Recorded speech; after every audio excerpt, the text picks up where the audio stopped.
అమ్మాయి రుక్మిణి, ముందు పేరయ్య గారికి ఇయ్యమ్మ ప్రసాదం.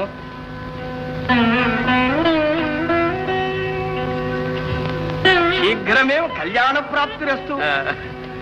ఈవేళ ఆంధ్ర రాష్ట్రం పుట్టినరోజు పండగ బాగా చేయించావమ్మా. మన భీమసేనరావు గారి పద్ధతే అంతా ఏం జరిగినా కొత్తగాను క్లుప్తంగా అరేంజ్మెంట్ చేస్తారు. అవునవును, చెప్పారు కదా టోయ్, నాకు ఈ మీటింగులు తీర్మానాలు నచ్చవు. భలే సెలవు ఇచ్చారు, మాకు నచ్చవు. అవును, మనకు నచ్చో. సరే, ఈ సువార్త పత్రికలకు పంపిస్తాం.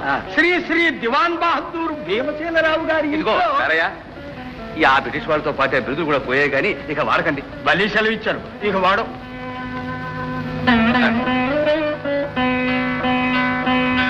రండాలి బాబాయ్. ఏమైందయ్యా? మీ వంటైన ఏలూరు పారిపోయటండి. మారిపోయాడు పెరిగి పంద. వాడు మళ్ళీ వచ్చాడు, నేను పెట్టుకోను. మా వాడు ప్రతాప్ మిలిటరీ ఆఫీసర్, వాడు అసలే ఊరుకోడు. భలే సెలవు ఇచ్చారు.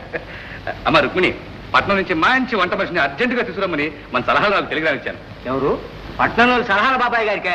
ఇంకే రేపు ఈ పాటికి ఊడిపడ్డాడన్నమాట. రెక్కలు కట్టుకుని వాళ్ళటయ్యా. సరే సరే, రండి రండి.